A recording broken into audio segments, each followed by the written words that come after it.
Bonjour Francis Lebras. Bonjour. 21e édition du Festival de Jazz de Reims. On est où là d'abord ? On est au Centre culturel Saint-Exupéry, donc évidemment à Reims, à côté de la Comédie, qui est le théâtre de Reims.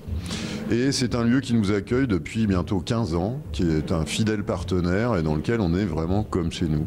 Mais alors il y a une décoration particulière, vous me disiez un peu avant le début de cette interview, c'est un bar éphémère, c'est ça ?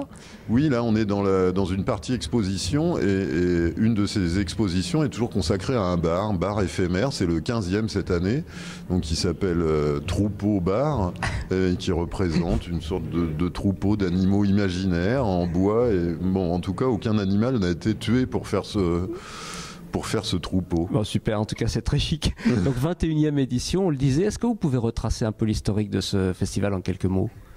L'association est née donc il y a 23 ans, si ma mémoire est bonne, oui 23 ans, et de la volonté de musiciens de se retrouver. Au début c'était surtout pour se former, on avait envie de pouvoir faire des stages ensemble, de travailler ensemble, et puis très rapidement on est venu me voir en me disant écoute Francis, ça serait bien qu'il y ait un rendez-vous annuel pour le jazz, il n'y a plus de festival à Reims, il faudra en recréer un, toi qui sais organiser les choses.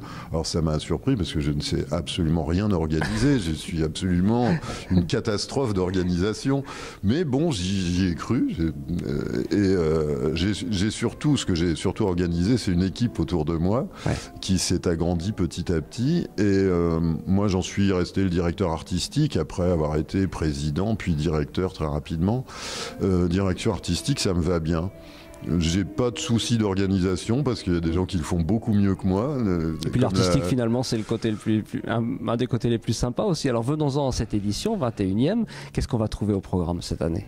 Alors cette année, comme d'habitude, beaucoup de projets européens, pas dire novateurs, ça serait prétentieux de dire, mais c'est vrai que ces festivals, donc qui font partie notamment de la JC, sont une pépinière pour découvrir des groupes que vous, journalistes, vous n'avez pas forcément encore entendus.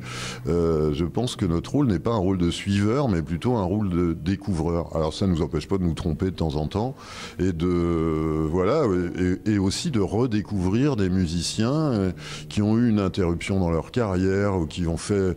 il suffit, le métier est très difficile, il suffit de rater un ou deux projets, de passer à côté de choses pour être de partir quelques années à l'étranger, tomber dans l'oubli.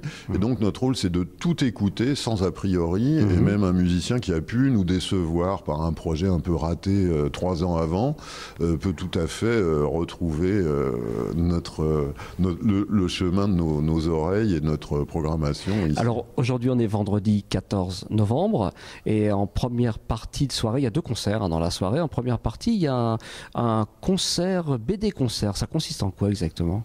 Alors là c'est un projet que nous soutenons, c'est un projet régional du pianiste Emmanuel Pedon qui nous a demandé s'il pouvait inviter contrebassiste Claude Chamichian, donc, qui est ici depuis 2 jours en résidence pour cette recréation du spectacle autour d'une BD de 2 auteurs et dessinateurs de Reims qui ont écrit sur le scénario de Villain, l'homme qui tua Jaurès, et donc Raoul Villain, pour ceux qui l'ignoreraient encore, est un Rémois, et c'est lui qui a eu l'insigne honneur d'assassiner Jean Jaurès. C'était un parcours très étrange qu'il a eu, cet homme-là, nationaliste. Et donc il a mis ça en musique. Oui, Emmanuel, ça l'a beaucoup intéressé. Emmanuel s'intéresse à beaucoup de choses en dehors du piano, de la musique et de la musique improvisée, du jazz, et notamment donc de cet homme un peu étrange qui n'a pas été condamné. Il a assassiné Jean Jaurès, tout le monde le savait, il ne l'a jamais nié, et il n'a pas été condamné. Il a fait très peu de prison, de la préventive. Drôle d'histoire. Voilà, étrange histoire. Donc quels sont les groupes dont vous êtes particulièrement fiers, vos pépites, vos découvertes là, pour cette édition ?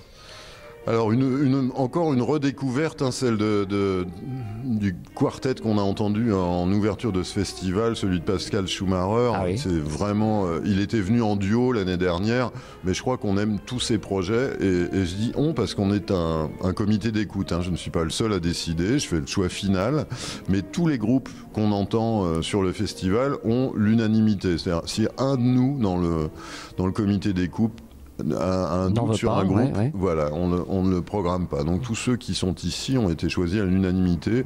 Et moi, je ne fais que placer dans la soirée, dans le lieu, le groupe en question, première ou deuxième partie. D'accord. Ce sont des doubles plateaux. Hein. Il n'y a pas d'importance à être en premier ou deuxième. C'est une question de logique. Oui, c'est ça, voilà. Qu'est-ce que ça représente en nombre de jours, nombre de personnes, un petit peu quelques chiffres pour situer ce festival? Environ 2000 personnes. Alors, si on compte les avant-premières, ça se déroule sur une quinzaine de jours. Il y a malheureusement un petit peu moins de concerts chaque année. Nous en avons 9 cette année, plus 2 avant-premières. C'est encore pas mal. Je vous souhaite un très bon festival et je vous remercie beaucoup. Merci à vous.